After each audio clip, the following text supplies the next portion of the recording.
آیات کے پردے میں نشانات کا مخزن، قرآن کا ہر حرف کرامات کا مخزن۔ اعوذ باللہ من الشیطان الرجیم، بسم اللہ الرحمن الرحیم۔ اللہم صلی علی محمد وعلی آل محمد کما صلیت علی ابراہیم وعلی آل ابراہیم انک حمید مجید۔ اللہم بارک علی محمد وعلی آل محمد کما بارکت علی ابراہیم وعلی آل ابراہیم انک حمید مجید۔ السلام علیکم ورحمۃ اللہ وبرکاتہ۔ سامعین کرام، قرآن کریم وہ کامل کتاب ہے جو ھدی للناس ہے، یعنی ایسے دلائل پر مشتمل ہے جو رہتی دنیا تر لوگوں کے لیے ہدایت کا موجب بنتی رہیں گی۔ ایسے دلائل ہیں جو کہ دنیا کے لیے ہمیشہ ھدی للناس کے طور پر سامنے آئیں گے۔ آج کے اس پروگرام میں ہم حضرت مسیح موعود علیہ السلام اور آپ کے خلفاء کی بیان کردہ تشریحات کی روشنی میں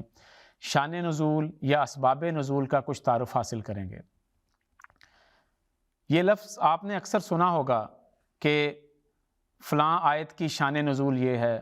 فلاں آیت اس وجہ سے نازل ہوئی، لیکن ممکن ہے بعض اوقات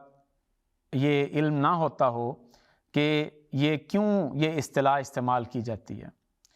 تو اس کے لیے آج ہم تو اس پروگرام کے ذریعے کچھ تعارف حاصل کریں گے، اور ممکن ہے کہ ہم آئندہ پروگراموں میں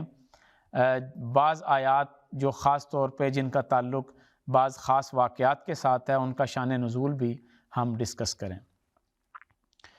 سامعین کرام، قرآن کریم عام کتابوں کی طرح نہیں ہے، بلکہ اپنے صداقتوں کے ثبوت کے لیے بالکل کسی چیز کی محتاج نہیں ہے۔ قرآن کریم اپنی تفسیر خود فرماتا ہے، اس لیے مفسرین نے قرآن کریم کی جو تفسیر ہے اس کو کرنے کے لیے یہ ایک اصول نکالا ہے۔ آپ جو بڑا مشہور اصول ہے وہ یہ ہے کہ آیات القرآن یفسر بعضها بعضا، کہ قرآن کریم کی آیات جو ایک آیت ہے وہ دوسرے کی تفسیر کرتی ہے، اور یہ وہ بنیادی اصول ہے کہ جس کو حضرت مسیح موعود علیہ السلام نے اپنی کتاب برکات الدعا میں سب سے پہلے نمبر پر بیان فرمایا ہے۔ برکات الدعا وہ کتاب ہے جو حضرت مسیح موعود السلام نے سر سید احمد خان صاحب کے اعتراضات کے جوابات میں لکھی تھی، اور اس میں آپ نے اصول تفسیر بیان کیے ہیں، اور جن میں سے آپ نے 7 اصول تفسیر اس موقع پر بیان فرمائے ہیں۔ تو وہاں پہ آپ نے اس اصول کو خاص طور پر بیان فرمایا اور فرمایا کہ قرآن کریم وہ کتاب ہے کہ جس کو ایک آیت کو سمجھنا ہے تو اسی صورت میں ہم سمجھ سکیں گے جب یہ دوسری آیت سے اختلاف نہ رکھتی ہو۔ اگر کوئی آیت کا مضمون دوسری آیت سے مقابلے میں آ جاتا ہے یا اختلاف کرتا ہے تو پھر ہمیں وہ معنی کرنے پڑیں گے جس سے قرآن کریم میں اختلاف نہ ہوتا ہو، کیونکہ قرآن کریم وہ کتاب ہے جس کے بارے میں فرمایا کہ قُلْ لَوْ كَانَ مِنْ عِنْدِ غَيْرِ اللَّهِ لَوَجَدُوا فِيهِ اخْتِلَافًا كَثِيرًا، کہ اگر یہ قرآن اللہ کے علاوہ کسی اور ہستی کی طرف سے ہوتا تو اس میں اختلاف ہوتا، لیکن اس میں کوئی اختلاف نہیں ہے۔ اس لیے ایک آیت کو دوسری سے ہم نے جب سمجھنا ہے تو اس رنگ میں سمجھنا ہے کہ قرآن کریم کی آیات کا آپس میں کوئی اختلاف نہ ہو۔ تو یہ مثال صرف اس لیے میں نے دی قرآن کریم کی بیان کی کہ قرآن کریم فی ذات ہی واضح ہے، مبین ہے، اس کے معنی کو سمجھنے کے لیے وقت نزول کے حالات اور واقعات پہچاننے کی ضرورت نہیں ہے، لیکن اس کا کچھ حصہ ایسا ہے جو زمانہ نبوی صلی اللہ علیہ وسلم کے کسی واقعہ سے جڑا ہوا ہے،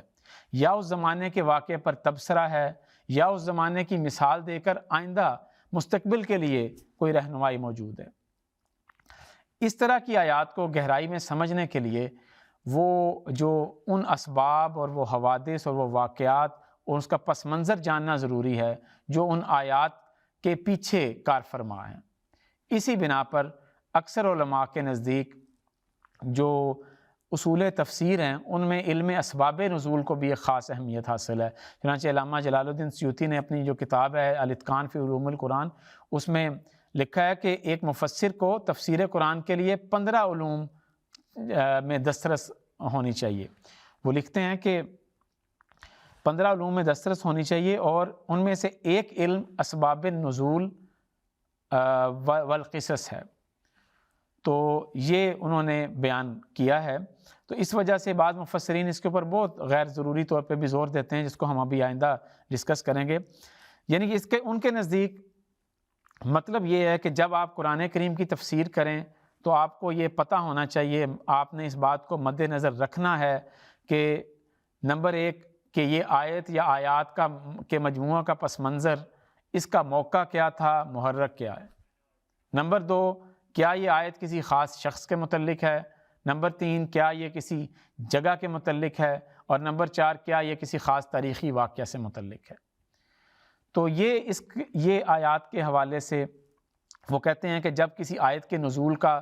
محرک اور پس منظر معلوم ہو تو اس کے ذریعے سے آیات یا صورتوں کی تفسیر اور اس کے مفہوم کو سمجھنے میں مدد ملتی ہے۔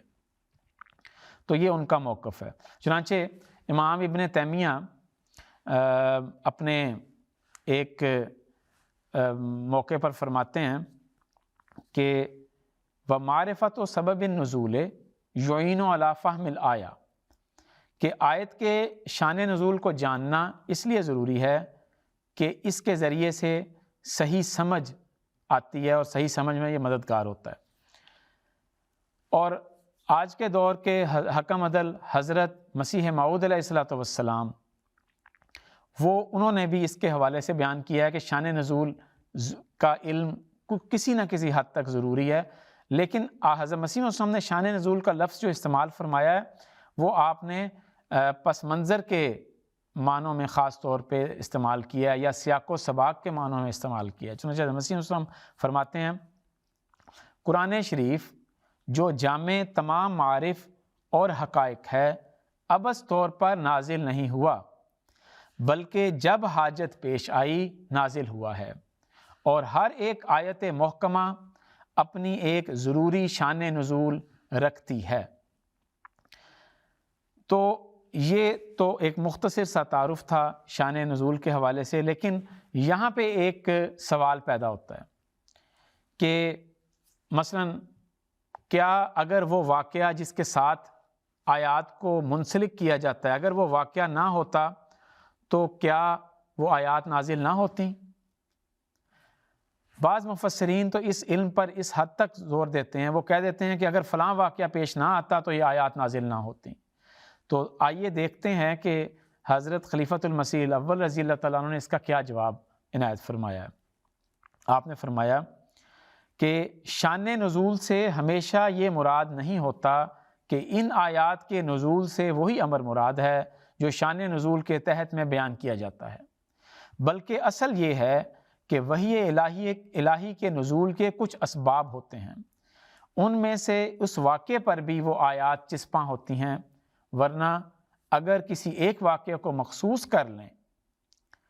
تو پھر قرآن مجید کی عظمت جو اس کے عام اور ابدی ہونے میں ہے کم ہو جاتی ہے۔ تو یہ حضرت خلیفۃ المسیح اول رضی اللہ تعالیٰ عنہ کی رائے ہے،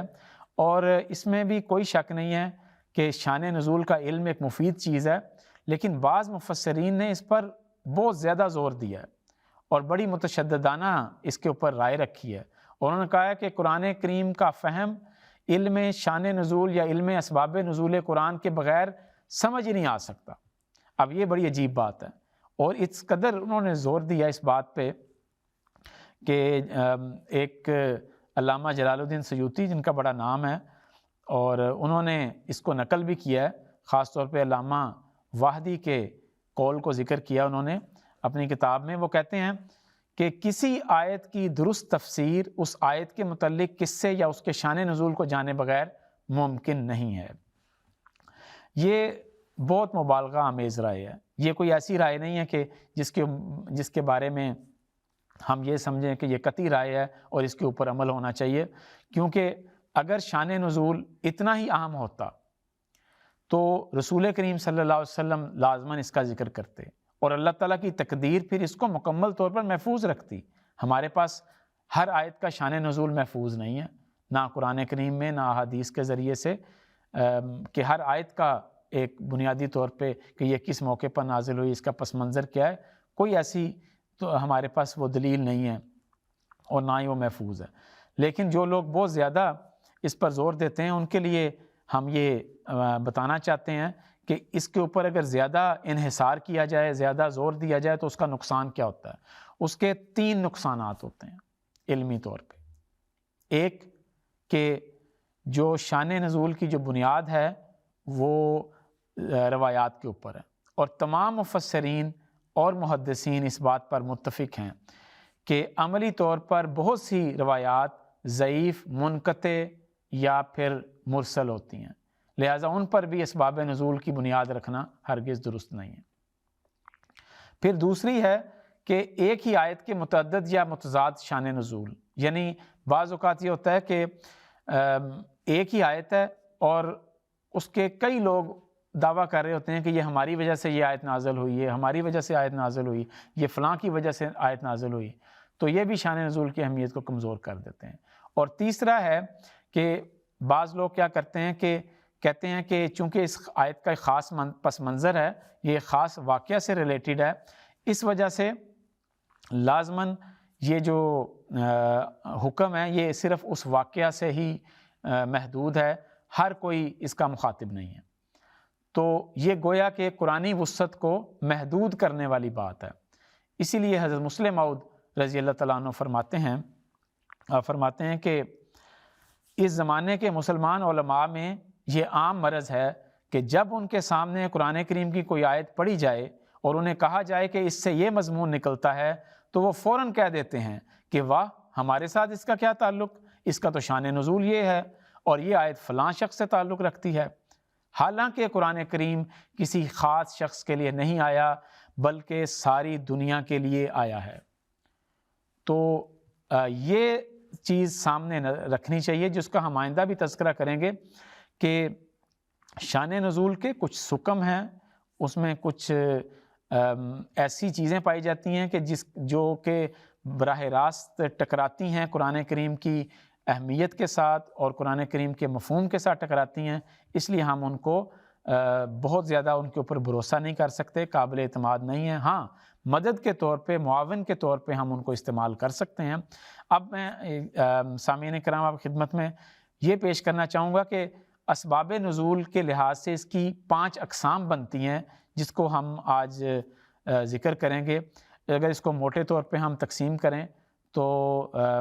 تقریباً یہ 5 اقسام بن جاتی ہیں۔ تو جن میں سے پہلی قسم یہ ہے کہ جن کا تعلق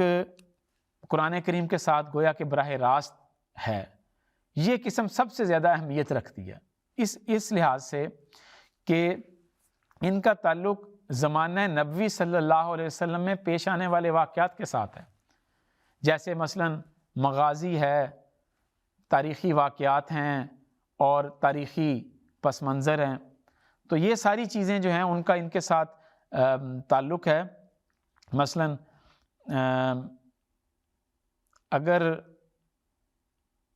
اگر ہم غور کریں تو وہ جو واقعات ہیں جن کا تعلق خاص طور پہ قرآن کریم کی ان آیات کے ساتھ ہے جس میں غزوہ بدر، غزوہ احد، غزوہ خندق وغیرہ کا ذکر ہوا ہے، تو یہ ان کو ہم اس صورت میں سمجھیں گے جب ان کا پس منظر ہمیں کچھ نہ کچھ معلوم ہو، ورنہ بعض اوقات قرآن کریم کی آیات کی صحیح تفہیم نہیں ہوتی۔ اسی لیے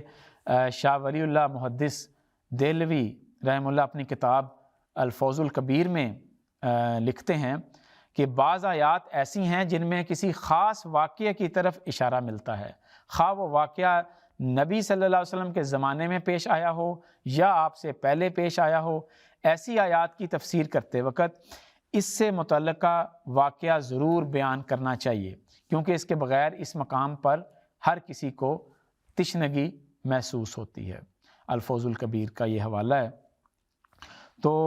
میں چند ایک نمونے کے طور پر ان باتوں کا ذکر کر دیتا ہوں کہ جہاں پہ ہمیں شان نزول کی ضرورت پڑتی ہے. مثلا ہجرت مدینہ اور غار ثور کا ذکر. آپ سب کو پتہ ہے کہ غار ثور کا ذکر قرآن کریم میں بھی آیا ہے، اور ہجرت مدینہ جب کا بھی ذکر ہے کہ ہاں حضرت صلی اللہ علیہ وسلم نے مدینہ کی طرف ہجرت کی. چنانچہ لکھا ہے کہ اللہ تنصروہ، کہ اگر تم اس کی مدد نہیں کرو گے، یعنی کہ رسول کریم صلی اللہ علیہ وسلم کی، فقد نصرہ اللہ، اللہ اس کی مدد اس وقت کر چکا ہے. اذ اخرجہ الذین کفروا ثانی اثنین اذ ہما فی الغار اذ یقول لصاحبہ لا تحزن ان اللہ معنا، کہ جب دونوں افراد غار میں تھے اور جب حضرت صلی اللہ علیہ وسلم اپنے صاحب یعنی حضرت ابوبکر صدیق رضی اللہ تعالیٰ عنہ سے فرما رہے تھے کہ لا تحزن ان اللہ معنا، غم نہ کرو اللہ ہمارے ساتھ ہے. تو دیکھیں واضح رنگ میں ہجرت مدینہ کا ذکر اور غار ثور کا ذکر یہاں پہ موجود ہے. پھر اسی طرح غزوہ بدر کا ذکر ہے. چنانچہ اللہ تعالیٰ فرماتا ہے وَلَقَدْ نَصَرَكُمُ اللَّهُ بِبَدْرٍ وَأَنْتُمْ أَذِلَّةٌ، کہ اللہ تمہاری بدر کے موقع پر بھی مدد کر چکا ہے جبکہ تم بے بس تھے، کمزور تھے. پھر غزوہ احد کا ذکر ملتا ہے جس میں اللہ تعالیٰ بڑا واضح فرماتا ہے کہ ایک حالت تمہارے اوپر یہ آئی تھی کہ وَالرَّسُولُ يَدْعُوكُمْ فِي أُخْرَاكُمْ، رسول تمہارے دوسری طرف سے تمہیں بلا رہا تھا. تو یہ ایک غزوہ بدر کا ذکر ہے. پھر غزوہ خندق کا ایک ذکر ہے، بلکہ سورۃ احزاب پوری غزوہ خندق کے حوالے سے اس کا نام ہی سورہ احزاب رکھا گیا ہے. تو اس میں ذکر ملتا ہے اذ جاؤکم من فوقکم ومن اسفل منکم، کہ یاد کرو اس وقت کو جب وہ تمہارے اوپر سے بھی آ گئے تھے، نیچے سے بھی آ گئے تھے. تو یہ اس کا ذکر ملتا ہے. پھر بیعت رضوان کا ذکر ملتا ہے حدیبیہ کے بعد، کہ جب حضرت صلی اللہ علیہ وسلم نے اس موقع پر بیعت لی اور اس موقع پر اللہ تعالیٰ کی رضامندی خاص طور پر نازل ہوئی. چنانچہ اس کا ذکر قرآن کریم میں ان معنوں میں ملتا ہے لقد رضی اللہ عن المؤمنین اذ یبایعونک تحت الشجرۃ، کہ اللہ تعالیٰ راضی ہو گیا مومنوں سے جب وہ درخت کے نیچے جب انہوں نے تیری بیعت کی تھی. تو یہ اس کا تفصیل سے ذکر ہے. پھر غزوہ حنین کا تو نام لے کے ذکر ہے وَيَوْمَ حُنَيْنٍ اِذْ أَعْجَبَتْكُمْ كَثْرَتُكُمْ، کہ حنین کے دن کو یاد کرو جب تمہاری کثرت نے متعجب کر دیا تھا، تعجب میں مبتلا کر دیا تھا. اس کا بھی ذکر ملتا ہے. اور غزوہ بدر کا بھی جیسے میں نے عرض کیا اس کا بھی ذکر ملتا ہے. پھر غزوہ تبوک کا بھی ذکر قرآن کریم میں ملتا ہے. تو جس کو تبوک کا نام ساعۃ العسرہ ہے جو قرآن کریم میں ذکر ہے، جس کا حضرت صاحب نے پچھلے دنوں خطبات میں ان ساری چیزوں کا جو میں نے ذکر کیا ہے تاریخ اسلام کا، حضرت خلیفۃ المسیح الخامس اید اللہ تعالیٰ بن عزیز بڑی تفصیل سے اس کا ذکر کر چکے ہیں. اور ابھی 2-3 خطبات تقریباً 2-3 مہینے پہلے ان پیچھے رہنے والوں کا بھی ذکر تھا کہ جن 3 صحابہ کو پیچھے چھوڑا گیا تھا، پھر اس کے بعد ان کی معافی کا بھی ذکر ملتا ہے. تو یہ ساری چیزیں ہمیں ملتی ہیں، ہمیں پتہ لگتا ہے کہ ان کا ذکر قرآن کریم کے ساتھ براہ راست ہے. تو یہ تھی وہ پہلی قسم جس کا ذکر موجود ہے. لیکن یہاں پہ میں ایک ضروری وضاحت ضرور کرنا چاہوں گا کہ یہ مقصد قرآن کریم کا مقصد یہ نہیں ہے کہ جب قرآن کریم کوئی واقعات بیان کرتا ہے تو گزشتہ واقعات سے ہی اس کے معنی محدود ہیں، بلکہ ان واقعات کے حوالے سے قرآن کریم دراصل امت مسلمہ کو سمجھاتا ہے کہ آئندہ آپ کا لائے عمل کیا ہونا چاہیے. تاریخی واقعات کے ذریعے سے گویا کہ یہ سمجھانا مقصد ہے کہ اگر تمہارے اوپر کوئی ایسی کیفیت آئے تو تم نے ایسے کیا کرنا ہے. اور یہ بھی ساتھ اللہ تعالیٰ اس مقصد کو بھی ظاہر کرتا ہے کہ اللہ تعالیٰ مشکل وقت میں اپنے بندے کی مدد کیسے کرتا ہے. تو یہ ساری چیزیں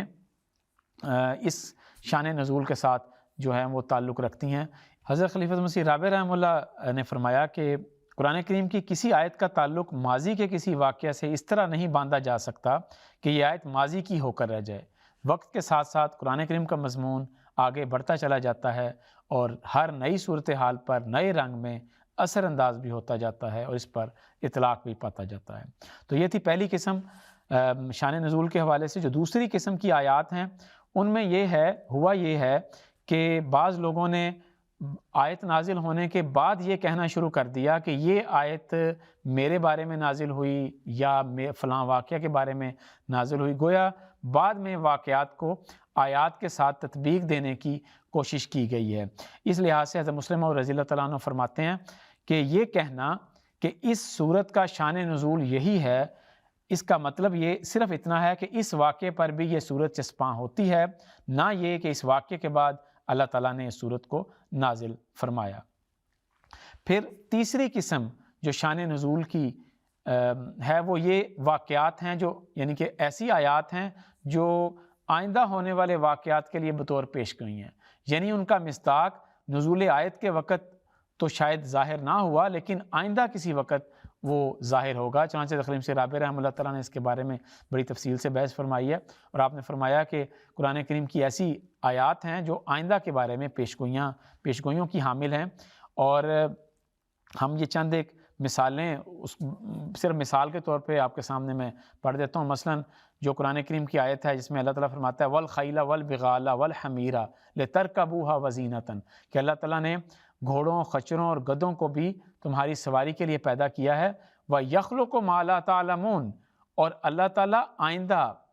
ایسی سواریاں پیدا کرے گا مَا لَا تَعْلَمُونَ جو تمہیں نہیں پتہ۔ تو یہ حضرت مسلم موعود رضی اللہ عنہ نے فرمایا کہ یہ گویا کہ آئندہ آنے والے جو آئندہ ایجادات ہونی تھی، مثلا ریل گاڑی، ہوائی جہاز وغیرہ، اس کے لیے بطور پیش گوئی تھی۔ اسی طرح حضرت مسلم موعود رضی اللہ تعالیٰ نے ایک اور آیت سے استدلال کرتے ہوئے فرمایا کہ جس میں قرآن کریم کی آیت ہے دخان مبین ظاہر ہوگا، ایک وقت آئے گا، تو اس کے بارے میں حضور نے فرمایا کہ یہ آیت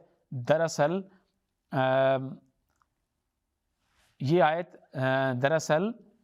اس آیت حضور فرماتے ہیں کہ یہ الفاظ بتاتے ہیں کہ اس آیت میں ایٹم بم اور ہائیڈروجن بم کا ذکر ہے، جن کے پھینکنے پر تمام فضا میں دھواں پھیل جاتا ہے، اور ان بموں کو اس وقت سائنسدان قیامت کا پیش خیمہ ہی بتا رہے ہیں۔ تو یہ بالکل ایک نمونے کے طور پہ میں نے ایک آدھی بات ذکر کی ہے۔ پھر اس کے بعد ہے جو چوتھی قسم ہے وہ کیا ہے؟ چوتھی قسم وہ ہے کہ جو لوگوں نے صرف اپنی طرف سے گھڑ کے روایات پیش کی ہیں، جو وضعی روایات ہیں، من گھڑت روایات ہیں، ضعیف روایات ہیں، یہ ان کو تو بالکل کسی طرح کا بھی انٹرٹین نہیں ہم کر سکتے، اور ان کو یہ ہمیشہ قرآن کے خلاف ہونے کی وجہ سے ہم ان کو ہرگز نہیں مانتے۔ پھر پانچویں جو قسم ہے وہ رہ جاتی ہے۔ پانچویں قسم آخری قسم ہے جس میں گزشتہ انبیاء کے واقعات بیان کیے گئے ہیں، بعض روایات میں گزشتہ امتوں کی خبر دی گئی ہیں۔ تو یہ اس کی بھی آگے پھر دو قسمیں آ جائیں گی۔ ایک قسم تو یہ ہے کہ جن کا تعلق واقعی پرانے واقعات سے ہیں، اور جن کے بارے میں فرمایا آن صاحب نے فرمایا حدثوا عن بنی اسرائیل ولا حرج، کہ بنی اسرائیل سے آپ جو واقعات ہیں وہ لے لیا کرو، لیکن صرف وہ والے واقعات جن کا قرآن کریم کے ساتھ تعلق ہے۔ اسی لیے قرآن کریم میں اللہ تعالیٰ یہ جو چوتھی پانچویں قسم ہے اس کے بارے میں فرماتا ہے کہ اِنَّ هَٰذَا الْقُرْآنَ يَقُصُّ عَلَىٰ بَنِي إِسْرَائِيلَ أَكْثَرَ الَّذِي هُمْ فِيهِ يَخْتَلِفُونَ، کہ قرآن کریم بنی اسرائیل کے سامنے وہ باتیں بیان کرتا ہے جن میں وہ اختلاف رکھتے ہیں۔ تو گویا کہ جو اختلافی امور ہیں اس کا ذکر بھی اس کے تحت آ جاتا ہے۔ اس لیے ایسی روایات جن کا تعلق اختلافی امور کے ساتھ ہو اور جو قرآن کے مطابق ہوں ہم اس کو لے سکتے ہیں، لیکن ایسی روایات جو کہ قرآن کے خلاف ہوں گی، جو اسرائیلیات کہلاتی ہیں، یعنی کہ جو واقعات بنی اسرائیل کے حوالے سے بیان شدہ ہیں، ہم ان کو ہرگز بھی اس قرآن کریم کے خلاف ہونے کی وجہ سے ہم اس کو قبول نہیں کرتے۔ تو یہ ایک مختصر سا تعارف تھا، اگرچہ اس کے اوپر ہم اور بھی گفتگو کر سکتے ہیں بڑی تفصیل سے، لیکن چونکہ پروگرام کا وقت اب ختم ہو گیا ہے تو یہ ایک تعارفی اور ایک پروگرام تھا، اور ہماری یہ خواہش ہے کہ ہم شان نزول کے حوالے سے بعض آیات کو دیکھیں کہ دیگر مفسرین نے کیا بیان کیا، اور ہمارے خلفاء نے، حضرت مسیح موعود علیہ السلام نے ان کی کیا تشریح فرمائی۔ تو آئندہ ہم کوشش کریں گے کہ ان آیات کے حوالے سے بھی ان کا تذکرہ کریں۔ تب تک کے لیے اجازت دیں۔ وآخر دعوانا ان الحمد للہ رب العالمین۔